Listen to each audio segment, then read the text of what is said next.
Selamat pagi, selamat siang. Ada damai? Sebelum kita mulai, mari kita berdoa. Bapa kami di surga, kami berterima kasih untuk hari ini, di mana kami bisa berkumpul secara virtual untuk belajar firman-Mu. Rapilah hamba-Mu ini, supaya apa yang disampaikan berkenan di hadapan Engkau, dan dapat membantu kami semua untuk lebih serupa dengan Yesus Kristus. Kami berdoa dalam nama Yesus Kristus. Amin. Kapankah Bapak, Ibu, Saudara kedapatan tidak mengerjakan suatu tugas, tidak mengerjakan suatu bertanggung jawab dengan baik? Bagaimana perasaanmu? Apakah ada konsekuensi? Atau kapankah Bapak, Ibu, Saudara pernah mengerjakan suatu tugas dengan rajin, dengan sangat bertanggung jawab, sehingga dapat upah? Saya masih ingat pada waktu saya anak SD, pada waktu saya pramuka. Dan sebagai pramuka, kami diajarkan untuk meninggalkan suatu tempat dengan keadaan yang lebih rapi daripada keadaannya sebelum kami datang.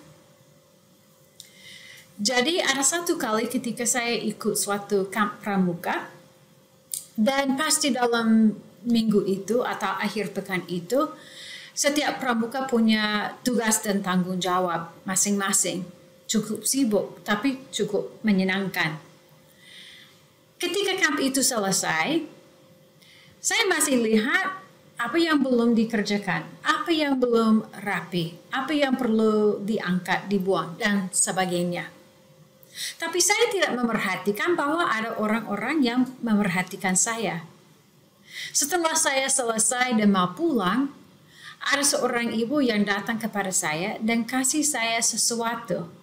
Karena ada sisa supply makanan yang belum dipakai, mereka kasih saya satu hal yang sangat berharga kepada saya, yaitu satu kantong chocolate chips. Dan untuk yang tahu bahwa saya adalah penggemar coklat, pasti saya senang. Pada pagi hari ini kita akan belajar tentang suatu perumpamaan Yesus yang juga membahas tentang orang kedapatan rajin dan orang kedapatan tidak rajin atau jahat. Perumpamaan ini diambil dari Matius pasal 24 ayat yang ke-45 sampai 51. Dan perumpamaan ini di tengah-tengah pengajaran lain dan perumpamaan lain yang diajarkan Yesus untuk membahas bagaimana pada waktu kedatangan Yesus yang kedua kalinya. Dalam perikop sebelum perikop kita hari ini, Yesus pakai kisah Nuh dan perumpamaan tentang pencuri dan tuan rumah untuk menunjukkan pentingnya berjaga-jaga.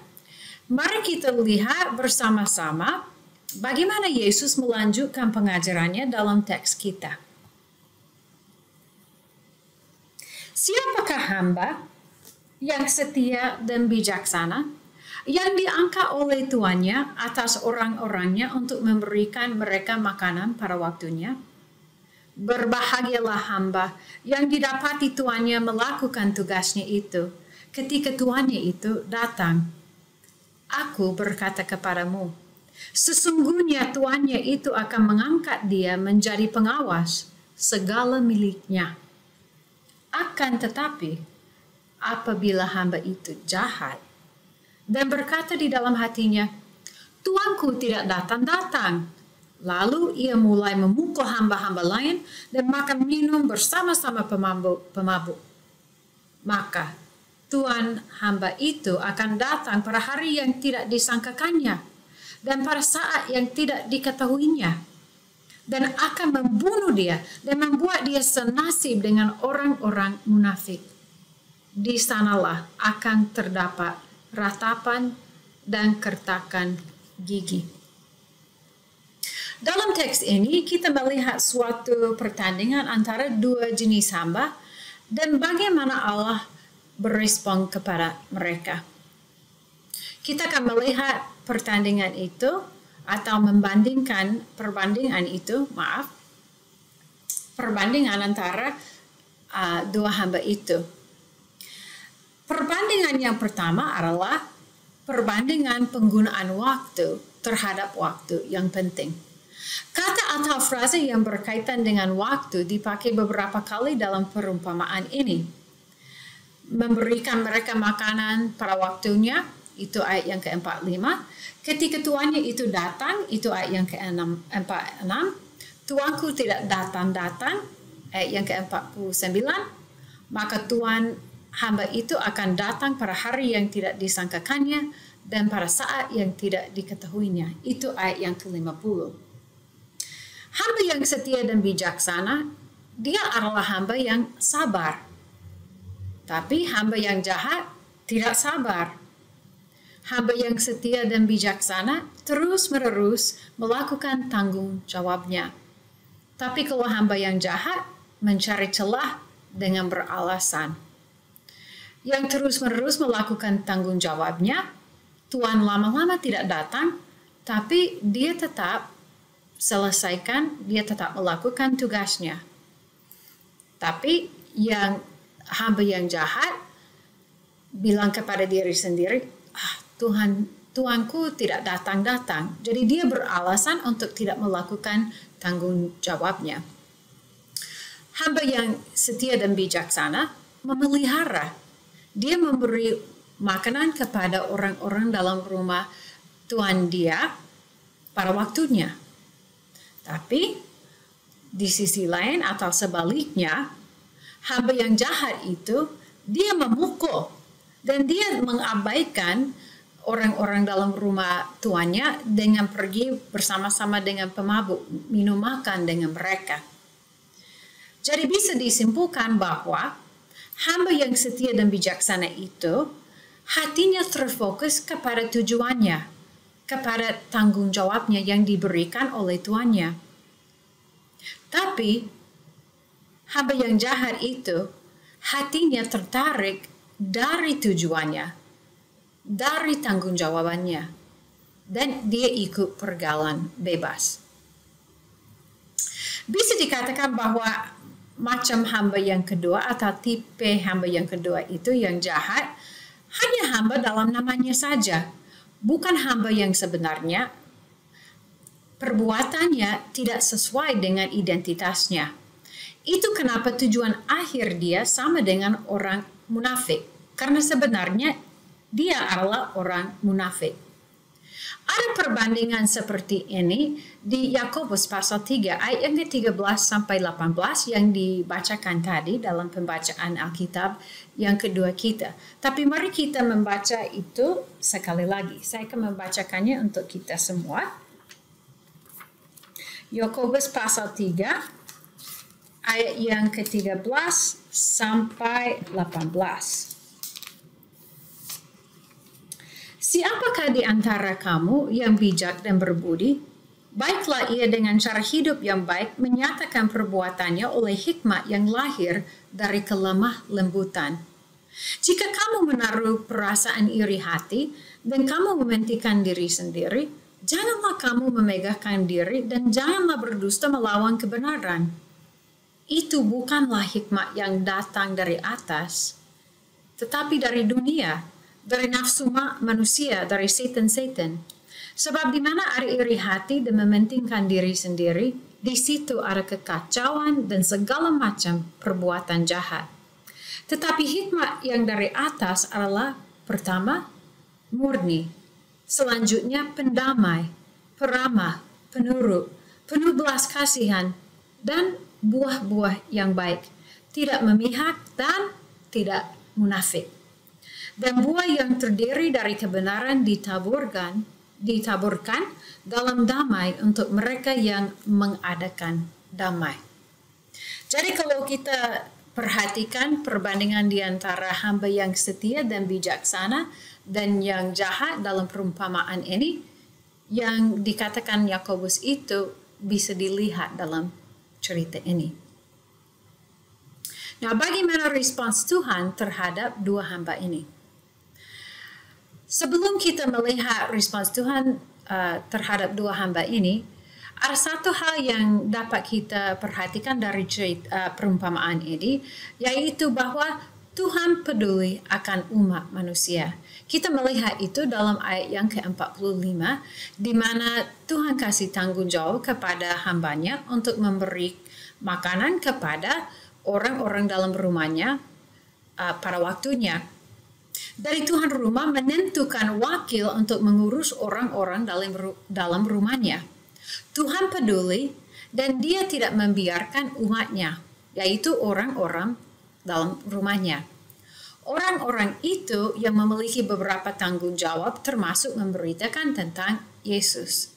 Jadi kalau orang-orang itu dalam umat Tuhan atau dalam rumah tuan rumah itu, kalau mereka sehat, mereka akan punya tenaga, mereka akan punya semangat untuk memperhatikan orang lain. Jadi kalau mereka dipelihara dengan baik, mereka juga akan berfokus kepada orang di luar rumah mereka.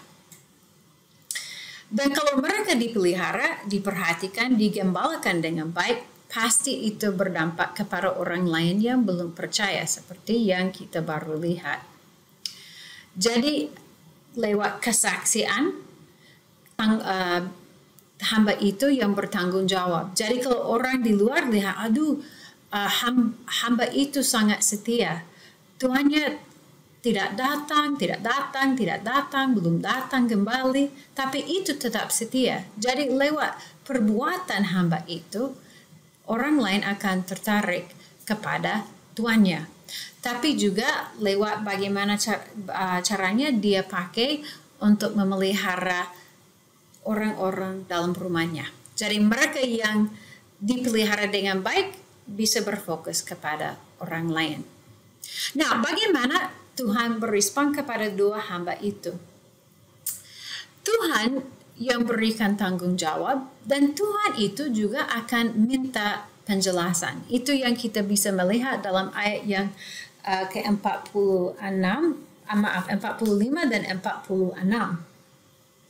Siapakah hamba yang setia dan bijaksana yang diangkat oleh tuannya atas orang-orangnya untuk memberikan mereka makanan pada waktunya? Berbahagialah hamba yang didapati tuannya melakukan tugasnya itu ketika tuannya itu datang. Jadi tuan itu datang dan dia akan melihat situasi dan kondisinya. Sama dengan hamba yang jahat itu. Jadi Tuhan sebagai Tuhan kita memberi tanggung jawab kepada kita, tapi dia juga akan minta penjelasan atas tanggung jawab itu. Berikutnya, Tuhan yang memberi upah sesuai identitas sebenarnya seorang hamba. Jadi upah hamba yang setia dan bijaksana itu adalah dia diangkat untuk mengelola apa yang dimiliki tuan itu lebih tinggi lagi jabatannya, lebih bertanggung jawab lagi. Itu bisa dilihat dalam ayat yang ke-47. Aku berkata kepadamu, sesungguhnya tuannya itu akan mengangkat dia menjadi pengawas segala miliknya. Jadi dia dikasih tanggung jawab yang lebih. Tapi seorang hamba Tuhan itu yang jahat, dia akan dapat hukumannya. Jadi Tuhan berikan upah sesuai dengan identitas sebenarnya seorang hamba. Jadi hamba yang setia akan memerintah bersama-sama dengan Yesus. Tapi hamba yang jahat tidak peduli akan orang-orang dalam rumah tuan rumahnya, atau juga tidak peduli akan tanggung jawab yang diberikan kepada dia, dia akan masuk neraka. Dia akan dibuang dari persekutuan dengan tuannya. Situasi seperti itu bisa lihat dalam Matius pasal 7 ayat yang ke-15 sampai 24. Waspadalah terhadap nabi-nabi palsu yang datang kepadamu dengan menyamar seperti domba. Tetapi sesungguhnya mereka adalah serigala yang buas. Dari buahnya lah kamu akan mengenal mereka. Dapatkah orang memetik buah anggur dari semak duri atau buah ara dari rumput duri? Demikianlah setiap pohon yang baik menghasilkan buah yang baik. Sedang pohon yang tidak baik menghasilkan buah yang tidak baik. Tidak mungkin pohon yang baik itu menghasilkan buah yang tidak baik, ataupun pohon yang tidak baik itu menghasilkan buah yang baik. Dan setiap pohon yang tidak menghasilkan buah yang baik pasti ditebang dan dibuang ke dalam api. Dari buahnya lah kamu akan mengenal mereka. Bukan setiap orang yang berseru kepadaku, Tuhan, Tuhan, akan masuk ke dalam kerajaan sorga, melainkan dia yang melakukan kehendak Bapa-Ku yang di surga. Pada hari terakhir, banyak orang akan berseru kepadaku, Tuhan, Tuhan, bukankah kami bernubuat demi namamu dan mengusir setan demi namamu dan mengadakan banyak mujizat demi namamu juga? Pada waktu itulah aku akan berterus terang kepada mereka dan berkata, aku tidak pernah mengenal kamu. Enyahlah daripadaku, kamu sekalian pembuat kejahatan. Jadi setiap tipe hamba itu dari cerita ini harus bertanggung jawab atas apa yang mereka lakukan. Nah, bagaimana kita bisa menjadi hamba yang setia dan bijaksana? Yang pertama, kita menggunakan waktu untuk melakukan apa saja yang Tuhan berikan kepada kita sebagai tanggung jawab kita. Kita melakukannya secara terus-menerus sampai Tuhan menunjukkan sudah selesai tanggung jawab itu. Dan kita melakukannya tanpa syarat dan kita tidak beralasan untuk tidak melakukannya. Nah, kita semua punya tujuan yang sama, yaitu untuk memuliakan Tuhan, untuk menjangkau orang lain, untuk memberitakan Yesus Kristus. Tapi cara atau jalan yang kita pakai untuk melaksanakannya tergantung kepada rencana Tuhan dan bakat, skill, dan karunia yang telah Tuhan berikan kepada kita. Itu berarti bahwa kita harus berdoa dan mungkin minta nasihat dari orang sebelum kita menerima suatu tawaran pelayanan.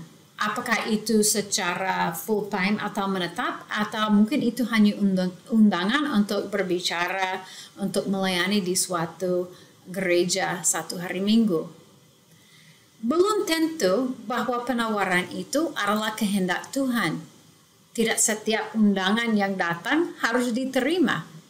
Itu tergantung Tuhan. Jadi kita harus berhikmat pada waktu kita pilih apakah kita melayani atau tidak. Maksudnya apakah kita menerima undangan itu atau tidak. Yang kedua, kita menggunakan waktu dengan berfokus kepada tugas kita dan kita menolak penawaran dunia yang mau mengalihkan perhatian kita dari tugas kita. Di dunia ini ada banyak hal yang dapat menarik perhatian kita dari tujuan kita sebagai orang percaya. Kesibukan, kelalaian, kenyamanan kita. Juga mungkin gadget atau media sosial, mungkin hal lain bisa menarik perhatian kita dari tanggung jawab kita. Jauh dari Tuhan. Bagaimana kita menjadi jauh dari Tuhan? Kita menjadi jauh dari Tuhan biasanya tidak dalam satu langkah saja, tapi sedikit demi sedikit. Mungkin pada awal semester seorang mahasiswa setia untuk bersekutu dengan Tuhan, setia berdoa, setia minta hikmat dari Tuhan. Tapi di tengah-tengah kesibukan semester, satu hari tidak jadi mereka bersekutu dengan Tuhan. Minggu berikutnya mungkin 2 hari seperti itu. Dan pada akhir semester mereka tidak lagi punya waktu rutin bersama-sama dengan Tuhan. Hal yang sama bisa terjadi dalam kehidupan seorang dosen, atau seorang ibu, atau seorang bapak, atau seorang bekerja. Jadi bagaimana kita bisa lebih dekat dengan Tuhan? Kita melaksanakan kebiasaan yang membuat kita lebih dekat dengan Tuhan. Supaya perhatian kita tidak ditarik dari tujuan kita. Dan yang ketiga, kita menantikan kedatangan Yesus dengan melakukan tanggung jawab kita dengan hati penuh sukacita. Karena kita tahu bahwa upah kita adalah hidup yang kekal bersama-sama dengan Yesus. Dan kita sebagai orang percaya akan memerintah bersama-sama dengan Yesus. Itu yang ditunjukkan dalam pembacaan yang pertama kita dari Mazmur pasal 8. Sekarang saya mau membacakan dari Wahyu pasal 5 ayat yang ke-6 sampai 10 tentang bagaimana pada akhir zaman. Ini yang Rasul Yohanes melihat. Maka aku melihat di tengah-tengah takhta dan keempat makhluk itu, dan di tengah-tengah tua-tua itu berdiri seekor anak domba seperti telah disembelih, bertanduk 7 dan bermata 7. Itulah ketujuh roh Allah yang diutus ke seluruh bumi. Lalu datanglah anak domba itu dan menerima gulungan kitab itu dari tangan dia yang duduk di atas takhta itu. Ketika ia mengambil gulungan kitab itu, tersungkurlah keempat makhluk dan ke-24 tua-tua itu di hadapan anak domba itu, masing-masing memegang satu kecapi dan satu cawan emas, penuh dengan kemenyan. Itulah doa orang-orang kudus. Dan mereka menyanyikan suatu nyanyian baru, katanya, Engkau layak menerima gulungan kitab itu dan membuka meterai-meterainya, karena engkau telah disembelih dan dengan darahmu engkau telah membeli mereka bagi Allah dari tiap-tiap suku dan bahasa dan kaum dan bangsa. Jadi engkau telah membuat mereka menjadi suatu kerajaan dan menjadi imam-imam bagi Allah kita, dan mereka akan memerintah sebagai raja di bumi. Apalagi yang dapat kita pelajari dari perumpamaan ini adalah kita periksa apakah buah yang kita hasilkan sesuai identitas kita. Itu adalah quality control. Pohon mangga seharusnya menghasilkan buah mangga. Pohon nangka seharusnya menghasilkan buah nangka. Jadi kita harus pakai firman Tuhan seperti yang dibacakan tadi dari Yakobus. Kita bisa periksa diri atau periksa buah kita, apakah buah kita penuh dengan kelemah lembutan, hikmat, apakah kita adalah pendamai, peramah, atau sebaliknya, iri hati, egois, berdusta. Jadi kita melaksanakan suatu quality control atas tanggung jawab kita. Dan kita bisa minta bantuan dari mentor atau teman-teman. Bagaimana saya akhir-akhir ini? Dan pasti kita bisa minta bantuan dari Roh Kudus. Nah, bagaimana firman Tuhan, bagian firman Tuhan ini berkaitan dengan misi. Kalau kita menghasilkan buah sesuai identitas kita sebagai hamba yang setia dan bijaksana, orang lain akan tertarik oleh buah itu.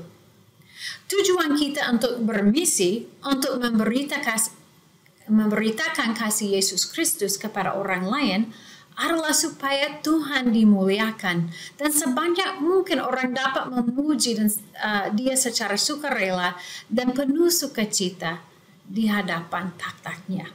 Itu gambaran yang kita lihat dalam kitab Wahyu. Di dunia ini ada banyak hal yang dapat menarik perhatian kita dari tujuan ini. Kesibukan, HP, tugas-tugas sebagai seorang mahasiswa, tugas-tugas sebagai seorang dosen, tugas-tugas sebagai seorang ibu rumah tangga. Nah, semua hal itu bukan hal yang jahat, tapi kita harus memperhatikan itu, dan hal seperti itu tidak boleh menjadi fokus kehidupan kita. Yesus Kristus seharusnya menjadi fokus kehidupan kita. Pikirkanlah minggu yang terakhir ini. Berapakah banyak hal yang kita lakukan dengan sikap seorang hamba yang bijaksana dan setia, yang berfokus kepada Yesus?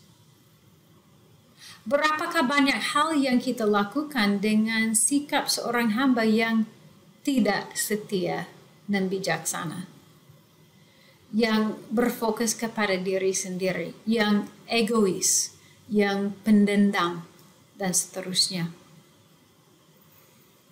Untuk menggenapi panggilan kita sebagai pengikut Kristus, itu tidak berarti kita harus sibuk secara luar biasa terus-menerus. Kita perlu istirahat. Tapi istirahat kita pun harus bijaksana dan membuktikan kesetiaan kita kepada Yesus. Minggu yang terakhir ini, saya cukup sibuk. Tapi kalau direfleksikan, kalau dipikirkan, saya merasa ada saat di mana saya pakai waktu luang saya dengan tidak berhikmat. Waktu luang kita pun seharusnya dipakai dengan hikmat untuk menunjukkan kesetiaan kita kepada Tuhan. Kalau kita membuang waktu luang kita dengan hal-hal yang fana, yang maksud saya yang tidak mengembangkan, kita tidak akan bertumbuh dengan baik. Jadi kita bisa pakai waktu luang kita dengan baik juga. Itu juga dimiliki Tuhan. Kita harus selalu dalam keadaan siap. Siap-siap adalah suatu kebiasaan, gaya hidup untuk orang percaya. Bukan bahwa kita menjadi orang yang hanya bekerja kalau kelihatan orang. Kita seperti seorang petugas di suatu kantor, ya mereka duduk santai, mungkin main HP, minum kopi, tapi kalau mereka sudah dengar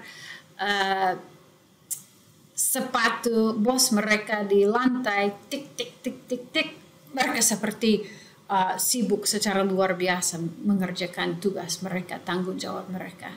Nah, kita tidak mau seperti itu. Kita mau kedapatan setia, rajin, sangat bertanggung jawab. Kita tidak mau berpura-pura hanya kalau ada orang yang lihat, tapi terus-menerus setia.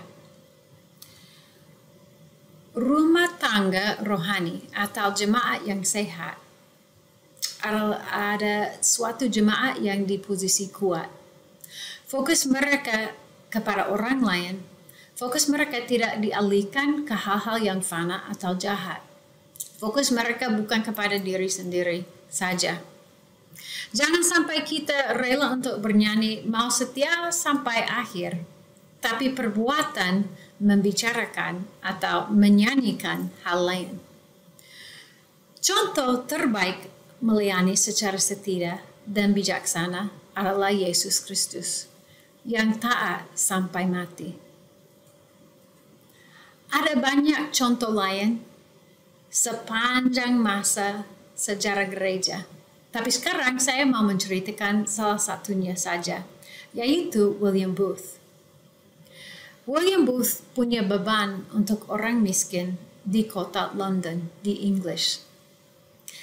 Dan dia menyadari bahwa kebanyakan gereja tidak mau turun tangan untuk membantu orang yang miskin mereka. Itu yang ada di kota itu.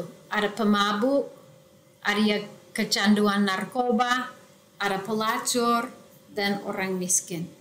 Tapi gereja tidak mau buat apa-apa untuk mereka, kebanyakan gereja. Jadi dia mau menjangkau mereka dengan apa yang disebut 3S dalam bahasa Inggris, soup, soap, and salvation. Atau soap, sabun, dan keselamatan. Ribuan orang diselamatkan di antara orang yang ada di kota itu yang belum terjangkau, yang tidak diperhatikan gereja-gereja. William Booth menghabiskan kehidupannya, waktunya untuk menjangkau mereka. Akan tetapi pada waktu William Booth 80-an, dia mulai tidak bisa melihat terlalu baik. Ada satu kali dia menjadi buta, tapi beberapa saat kemudian penglihatan dia mulai kembali, tapi pada akhirnya hilang untuk selama-lamanya. Ketika anaknya Bramwell datang untuk kasih tahu bapaknya bahwa dia akan buta untuk selama-lamanya, ini jawaban William Booth.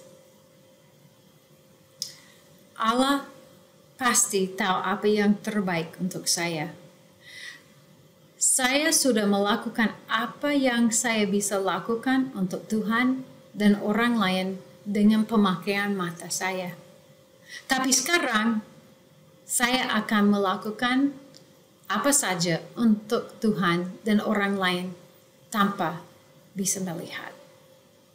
Itu adalah contoh hamba Tuhan yang setia dan bijaksana, yang sangat bertanggung jawab atas orang-orang dalam rumah Tuhannya. Mari kita bersama-sama menggunakan waktu kita dengan tepat, supaya kita siap ketika Yesus datang. Mari kita berdoa. Bapa kami di surga, kami berterima kasih atas firman-Mu. Kami berdoa supaya Tuhan menunjukkan di mana dalam kehidupan kami punya buah yang tidak sesuai dengan identitas kami sebagai anak-Mu. Kami berdoa supaya semakin hari kami bisa menghasilkan buah sesuai dengan kehendak-Mu. Kami berdoa supaya kami bisa menggunakan waktu dengan baik, dengan menanti-nantikan kedatangan Yesus dengan hati yang penuh sukacita. Kami berdoa dalam nama Yesus Kristus. Amin.